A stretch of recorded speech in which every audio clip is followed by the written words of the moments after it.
Hey guys, this is the MMA Exchange. Let's break down UFC Fight Night, Carlos Prates versus Ian Garry. The MMA Exchange. Alright guys, Carlos Prates is the favourite heading into this fight against Ian Garry. But are people forgetting how short his UFC resume really is?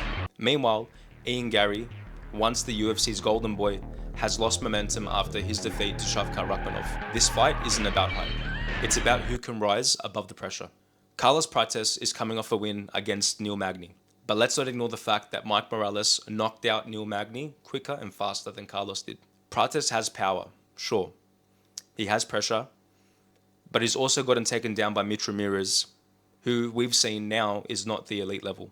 On the other hand, Ian's career has been a paradox. The UFC is clearly behind him, putting him in primetime positions, heavy promotion, and even a bit of a McGregor-like marketing push. But his personality has rubbed off the wrong way. With him making comments like, "I'm the only guy to take Shavkat to a decision," to awkward press conferences with his wife standing in the background. His image does not look good. Let's look at their fight styles. In the cage, Garry is a boxer with good footwork.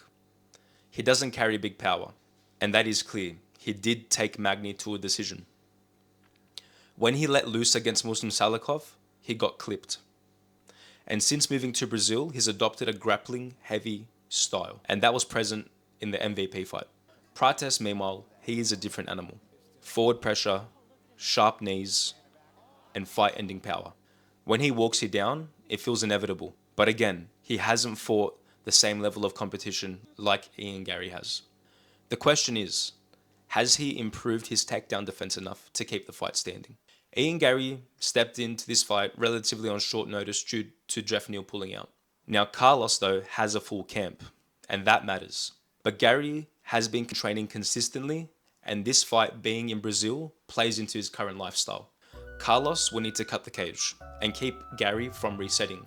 If he gives Ian space, it falls right into his game plan. But if Ian can mix the takedown and clinch work, especially late, he could gas Prates out. This isn't just another main card slot.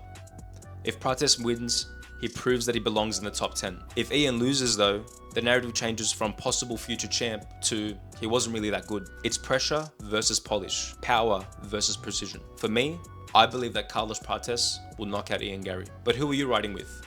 Carlos Prates, the Muay Thai menace, or Ian Garry, the fighter trying to rewrite his story? So drop your pick down in the comments and let's move on to the rest of the fights in the main card. Next, guys, in the co-main event, we have Anthony Smith versus Zhang Mingyang. Look, Anthony Smith has experience, but let's be real, he's washed. He's already said that this is his retirement fight, so he is mentally halfway out of the game. Smith's last win was against Vitor Pereira, and how that win happened was that Vitor went for a slam, put himself into a guillotine, Smith finished it. After that fight, Vitor Pereira got knocked out by Dustin Jacoby.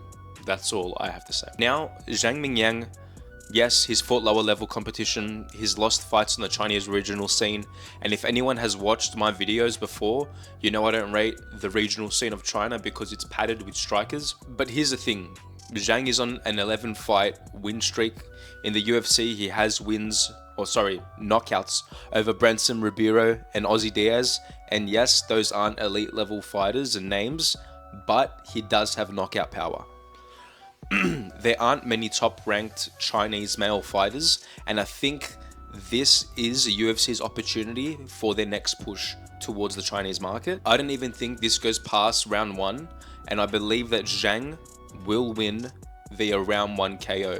And you know what? Fun fact, Zhang has never won a fight that's gone out of round 1. So, as a bettor, if I'm looking at that, I might sprinkle some money on Anthony Smith in round 2 or 3, but because of the amount of damage that Anthony Smith has had, the massive decline that he's had, the damage is way too much. I am picking Zhang by KO. The fight before that, we have Giga Chikadze versus David Onama. David Onama has power, but he also has flaws. His upright posture makes him vulnerable to body and calf kicks, and that's exactly the kinds of strikes that Giga thrives on. Giga loves to work the legs and the body early, and that's where Onama leaves himself open. Onama's win over Gabriel Santos has definitely aged well, but let's not forget that Santos took that fight on very short notice and was actually winning until Onama landed a clean uppercut in the pocket that shut the lights out. My concern with Onama is his cardio. We've seen him fade before, like in the Nate Landwehr fight. He also has holes in his kicking defense, which Giga will exploit. Giga's style is built on punishing those exact gaps that Onama has. Yes, Onama does have a submission win. He did submit Garrett Armfield via arm triangle in round 2 and scored 2 takedowns in that fight, but I don't see him taking Giga down. Giga only really struggles when he's grounded and controlled, like what Calvin Kattar did to him, and well, he got dominated in that fight. After that, Giga edged out a decision win over Alex Caceres and then lost a close fight to Arnold Allen. Round 2 was razor close, and if he took that round, he actually could have won. So I think Giga's kicks, his range, and his cardio edge makes the difference. So I'm going to pick Giga Chikadze by decision. For that, guys, we have Michel Pereira versus Abus Magomedov. Pereira's cardio was exposed in his last fight to Fluffy Hernandez.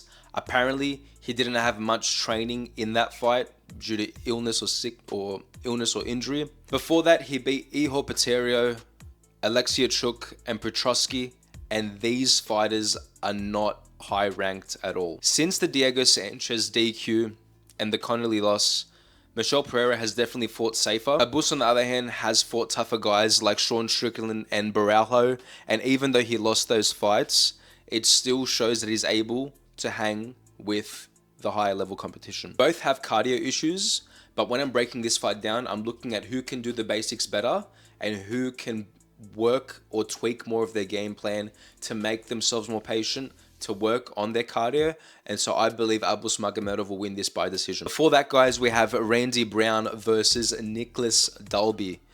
Randy's longer, he's cleaner in the clinch, and is far more accurate. Dalby, though, he's very tough. He arguably beat Renat Fokretinov. He also stopped Gabriel Bonfim. If he would have won that Renat fight, he actually would have been on a 4-fight win streak. You know, Silva, Alves, Salikov, and Bonfim. But Brown's physicality, his range is where I think that Dalby would have an issue with. And I think the reason why he's been winning is because people think that they can knock out Dalby, and so they exhaust themselves in the first round, and then round 2 and round 3 is where Nicolas Dalby will pick up. I think Randy will learn from Nicolas's past opponents and not make that mistake. Look, that fight with Randy Brown and Brian Battle was so close. I did edge it to Brian Battle, but if the judges would have gave it to Randy Brown, I would have completely understood. My pick for this fight is Randy Brown by decision. Before that, guys, Ikram Aliskerov versus André Muniz. Ikram Aliskerov is coming off the knockout to Robert Whittaker. Look, no shame there. Robert Whittaker is one of the greatest middleweights. Before that, he did KO Phil Hawes and Wale Alves and subbed a guy on the Contender Series. His only other loss is to Hamzat Chimaev. Muniz hasn't looked great.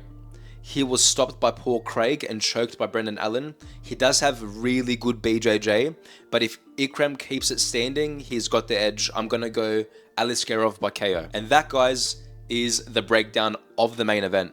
This is the MMA Exchange, where we don't buy into the hype, we break it down.